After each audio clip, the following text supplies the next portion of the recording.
Welcome to கல்வி IAS academy YouTube channel. Online free Tamil சீரீஸில் RRB NTPC எக்ஸாமுக்கான ஒவ்வொரு போர்ஷனாக பார்த்துக்கிட்டு இருக்கோம். ஸோ இன்றைக்கான கிளாஸ் பார்த்தீங்க அப்படின்னா ரீசனிங்கில் லெவல் 1 எந்த மாதிரியான கொஷின்ஸ் கேட்பாங்க அப்படிங்கிறதுக்காக தான் இது உங்களுக்கு எம்டிஎஸ்க்குமே ரொம்ப யூஸ்ஃபுல்லாக இருக்கும். ஓகே, பார்க்கலாம். ஒவ்வொரு கொஷினுமே இங்கிலீஷ்லையும் இருக்கும், தமிழ்லையும் இருக்கும். தனியாக பதிலும் கொடுத்துருப்பாங்க. எப்படின்றதையும் நம்ம பார்க்கலாம். பாருங்கள், ஃபஸ்ட் கொஷின் அனாலஜி, அதாவது தமிழில் பார்த்தீங்கன்னா ஒப்புமை அப்படிங்கக்கூடிய ஏரியாவிலேருந்து ஒரு கேள்வி இருக்குது. 4 கொடுத்துருக்குறாங்க. இதில் எது இந்த ஃபிங்கருக்கும் ஹேண்டுக்குமான தொடர்போடு இருக்குது அப்படிங்கிறதான் question. Option A leaf tree, option B wheel car, option C eye face, option D foot shoe. So இதில் ஆன்சர் என்ன அப்படின்னு பாருங்கள். ஆப்ஷன் ஏ லீஃப் ட்ரீ, இதுதான் ஆன்சர். நெக்ஸ்ட் கொஷின் பாருங்கள். சீரீஸ் கம்ப்ளீஷன் கொடுத்துருக்குறாங்க.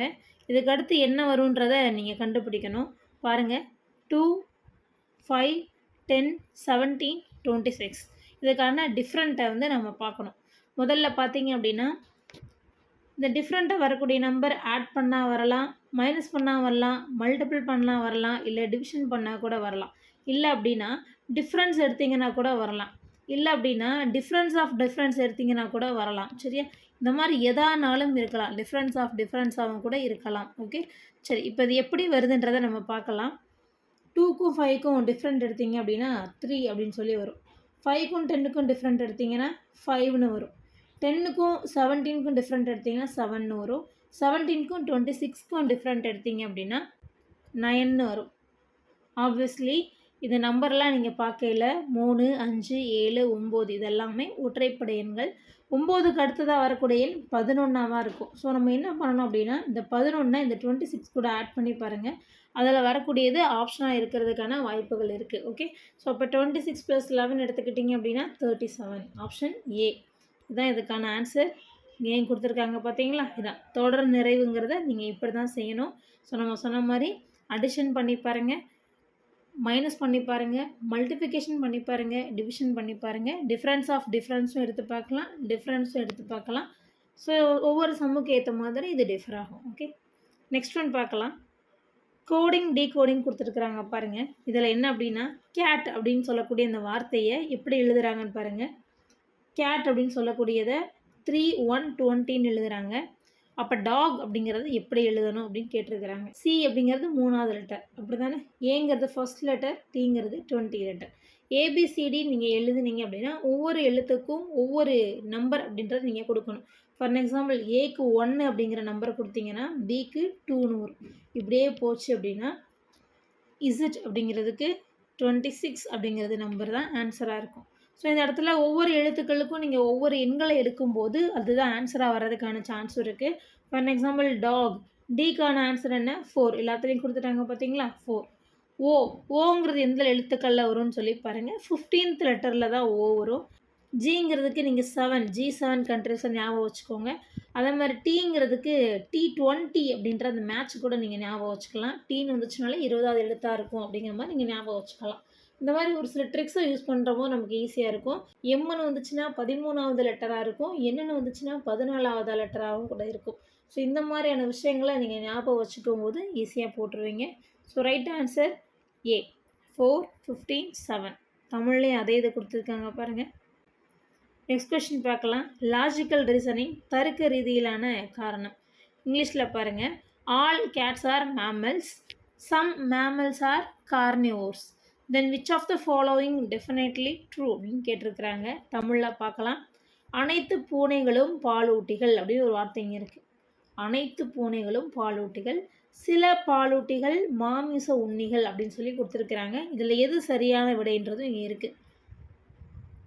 அனைத்து பூனைகளும் பாலூட்டிகள்னால் இங்கே பாருங்கள், முதல்ல ஒரு சர்க்கிள் மாதிரி நீங்கள் ஒரு இதை போட்டுக்கோங்க. இந்த சர்க்கிளில் நான் பூனைகள்னு எடுத்துக்கிறேன். சரியா? அனைத்து பூனைகளுமே என்னவாக தான் இருக்கான்? பாலூட்டிகளாக தான் இருக்கான். ஓகே, அடுத்து என்ன சொல்கிறாங்கன்னு பாருங்கள். பாலூட்டிகளில் சில மாமிச உண்ணிகள் இருக்குன்னு சொல்லியிருக்கிறாங்க. அப்படி தானே? பாருங்கள், சில பாலூட்டிகள் மாமிச உண்ணிகள். அப்போ பூனைகள் எல்லாமே உங்களுக்கு பாலூட்டிகளாக இருக்கும்போது இந்த மாமிச உண்ணிகள் அப்படிங்கிறது பூனையிலையும் இருக்கும். ஓகே, நல்லா ஞாபகம் வச்சுக்கோங்க. இது பூனை, இது பாலூட்டிகள். சில பாலூட்டிகள் மாமிச உண்ணிகளாக இருக்குது அப்படின்னா பூனைகள்லாம் மாமிச உண்ணிகள் இருக்கும் அப்படின்றத இங்கே சொல்லியிருக்கிறாங்க. இதுதான் நமக்கு வரைய வேண்டிய டயக்ராம். இப்போ பார்க்கலாம். அனைத்து பூனைகளும் மாமிச உண்ணிகள், இது சரியான்னு பாருங்கள். அனைத்து பூனைகள் ஃபுல்லாக சர்க்கிள் போட்டிருக்கோம், போடலாம். அப்போ இது வராது. நெக்ஸ்ட் ஒன் பாருங்கள். சில பூனைகள் மாமிச உண்ணிகள், ஓகே, வாய்ப்பு இருக்குது. அடுத்து பாருங்கள், எந்த பூனையும் மாமிச உண்ணி அல்ல, இது தவறு, முற்றிலும் தவறான ஒன்று. ஏன்னா சில பூனைகள் மாமிச உண்ணிகளாக தான் இருக்குது, ஓகே, இது வராது. நெக்ஸ்ட் ஆப்ஷன் பாருங்கள். அனைத்து மாமிச உண்ணிகளும் பூனைகள், இதுவும் வராது. அப்போ சரியான விடை என்ன? சில பூனைகள் மாமிச உண்ணிகள், அதான் பதிலாக இருக்குது. ஓகே, நெக்ஸ்ட் கொஸ்டின் பாருங்கள். இது நம்பர் சீக்வன்ஸில் இன்னொரு டைப்பு. 1, 2, 4, 7, 11 ஒவ்வொரு நம்பராக கொடுத்துருக்குறாங்க பாருங்கள். இதில் அடுத்து என்ன வரும் அப்படிங்கிறது தான் கொஸ்டின். இப்போ நம்ம இதை எப்படி பார்க்கலாம் அப்படின்னா 1க்கும் 2க்குமான தொடர்பு என்ன அப்படிங்கிறத நம்ம அந்த இடத்துல பார்க்கலாம். இப்போ டிஃப்ரென்ஸ் எடுத்திங்கன்னா 2 - 1 1ன்னு சொல்லி வரும், ஓகே. அதே இது நம்ம 1 + 1ன்னு ஆட் பண்ணாலுமே கூட நமக்கு 2 வரும். அடுத்து பாருங்கள், 2 2 ஆட் பண்ணிங்கன்னா 4 வருமா? அடுத்து பாருங்கள், இந்த வரக்கூடிய ஆன்சரை நான் எடுத்துக்கிறேன். 4ஐயும் 1, 2, 3ல் அடுத்து 3 ஆட் பண்ணிங்கன்னா 7 வரும். அடுத்து என்ன பண்ணலான்னு பாருங்கள். வரக்கூடிய ஆன்சரை அப்படியே நான் இங்கே 7 எழுதுகிறேன். 3க்கு அடுத்த நம்பர் 4 ஆட் பண்ணிங்கன்னா என்ன வரணும்? 11 வரணும். கொடுத்துருக்காங்களா? எஸ். அப்போ இந்த சீக்வன்ஸில் தான் இருக்குன்றதை நம்ம தெரிஞ்சுக்கிறோம். அடுத்தது அப்போ என்ன வரணும்? 11 + 4க்கு அடுத்த நம்பர் 5. அப்போ ஆன்சர் என்ன? 16 வரணும். ஆப்ஷனில் 16 இருக்குதான்னு பாருங்கள். எஸ், ஆப்ஷன் ஏ 16, இதுதான் சரியான விடை. இப்போ நம்பர் சீக்வன்ஸ் எப்படி போடணும்னு தெரியுதா? 1, 2, 3, 4 டிஃப்ரென்ஸ் எடுத்துக்கலாம், டிஃப்ரென்ஸ் ஆஃப் டிஃப்ரென்ஸ் எடுத்துக்கலாம்.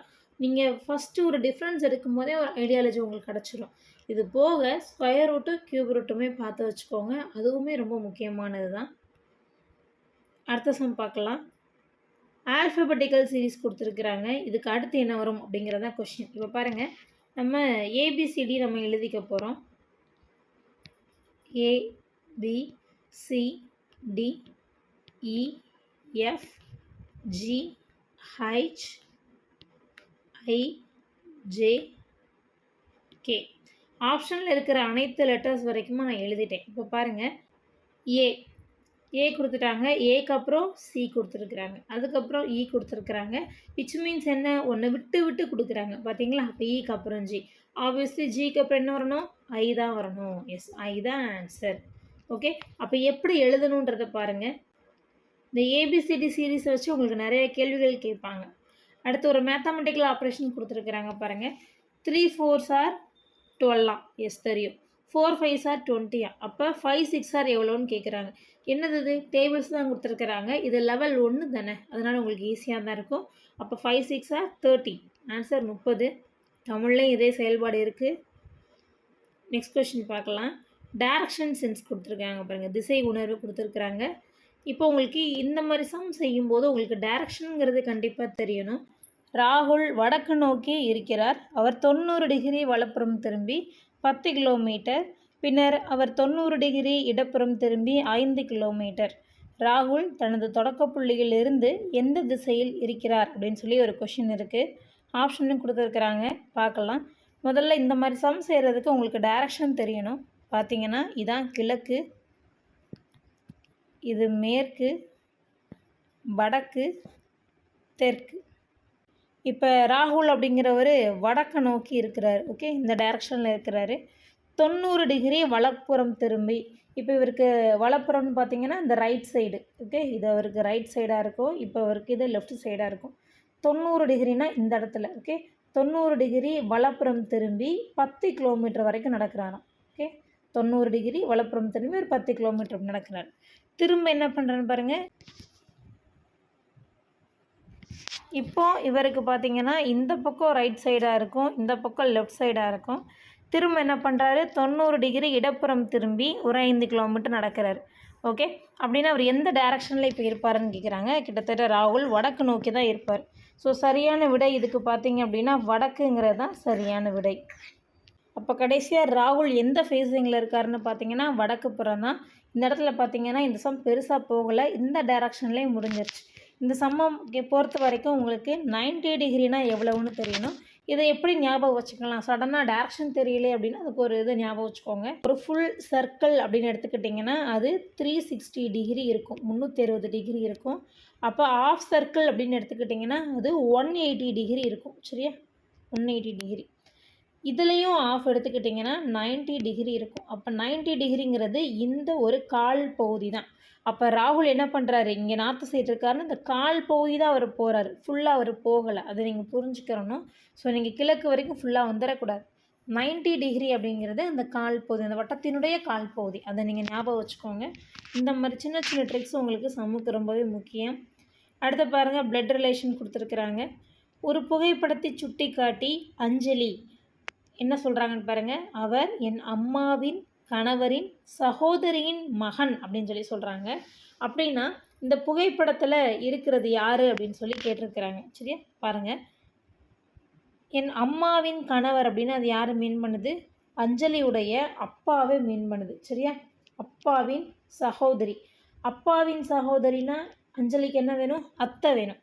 அத்தையின் மகன் என்ன சொல்லுவாங்க? கசின், உறவினர் அப்படின்னு நம்ம சொல்லுவோம். இந்த இடத்துல இதுதான் சரியான விடை. கண்டிப்பாக நீங்கள் எலிமினேஷன் மெத்தடில் கூட நீங்கள் ட்ரை பண்ணலாம். சகோதரர் வராது, மாமா வராது, மருமகன் வராது. கண்டிப்பாக உறவினருங்கிறது சரியான விடையாக இருக்கும். நெக்ஸ்ட் கொஷின் பார்க்கலாம். இந்த கொஷினை சால்வ் பண்ணலாம். பாருங்கள், first one, all books are pages. So இதான் புக்ஸு. இந்த எல்லா புக்கையுமே என்ன சொல்லிட்டாங்க? பேஜஸ்ன்னு சொல்லிட்டாங்க. அனைத்து புத்தகங்களுமே பக்கங்கள்னு சொல்லிட்டாங்க. Some pages are written. So அப்போ இதில் சம் பேஜஸ் எழுதியிருக்கிறதா சொல்லியிருக்கிறாங்க. அனைத்து புத்தகங்களுமே எழுதலை, ஒரு சில பக்கங்கள் தான் எழுதியிருக்கிறதா சொல்கிறாங்க. அப்போ சரியான விடை என்னன்னு பார்க்கலாம். முதல்ல இந்த மாதிரி நீங்கள் டயக்ராமேட்டிக்காக கொண்டு வரணும். அடுத்த பாருங்கள், ஆப்ஷன் வச்சு அடுத்த நம்ம பார்க்கணும். ஆல் ரிட்டன் திங்ஸ் ஆர் புக்ஸ்ன்னு சொல்லியிருக்கிறாங்க. கண்டிப்பாக கிடையாது. ஏன்னா இந்த பேஜஸில் வரைக்கும் மட்டும்தான் இந்த ரிட்டன் கவர் ஆகுது, ஃபுல் புக்ஸ் வரைக்கும் கவர் ஆகலை. ஸ்டேட்மெண்ட் 1 வராது. ஸ்டேட்மெண்ட் 2 பாருங்கள், some books are written. So அந்த புக் இருக்கு இல்லையா, அந்த புக்கிலையும் சம் அப்படின்ற இந்த பார்ட் வந்திருக்கு. அப்போ சம் புக்ஸ் ஆர் ரிட்டன் அப்படிங்கிறது ஆப்வியஸ்லி கரெக்டாக இருக்கலாம். அடுத்தது பார்க்கலாம், ஆல் பேஜஸ் ஆர் புக்ஸ்ன்னு சொல்லியிருக்கிறாங்க. பாருங்கள், அப்போ நம்ம என்ன பண்ணியிருக்கணும்? புக்கு பதிலாக பேஜ் வந்திருந்து பேஜுக்கு பதிலாக புக்கு இருந்துச்சுன்னா வேணால் இங்கே சொன்னது சரியாக இருக்கும். சரியா? ஆனால் இந்த இடத்துல இது தப்பு. ஏன்னா all pages are not the books. அப்போ இது தப்பு. நெக்ஸ்ட்டு பாருங்கள், no conclusion can be drawn. விடை கண்டுபிடிக்க முடியாமையாக இருக்குது? Definitely no. ஸோ அப்போ சரியான விடைங்கிறது பி. இதை இங்கே தமிழ்லையும் கொடுத்துருப்பாங்க பாருங்கள். ஸோ இதோட ரீசனிங்கில் ஒரு 10 கொஷின் ஸ்லாகிசம் வரைக்கும் பார்த்துருக்கோம். நம்ம லெவல் 1 தான் இன்றைக்கான கிளாஸில் நம்ம பார்த்துருக்குறோம். கண்டிப்பாக இதுக்கு அடுத்த ரேஞ்சில் தான் இருக்கும். எடுத்தோடனே கஷ்டமான கொஷின்ஸை சால்வ் பண்ணோம் அப்படின்னா பிகினர்ஸ் கொஞ்சம் சிரமப்படுவீங்க. அதனால தான் நம்ம கொஞ்சம் லெவல் 1லேருந்து போகிறோம். இந்த மாதிரியான சம்ஸை கொஞ்சம் ஃப்ரீக்வெண்ட்டாக ட்ரை பண்ணி பாருங்கள். அடுத்தடுத்த கிளாஸஸில் வேறு சாப்டர்ஸ் பார்க்கலாம். தேங்க்யூ அண்ட் தேங்க்ஸ் ஃபார் வாட்சிங்.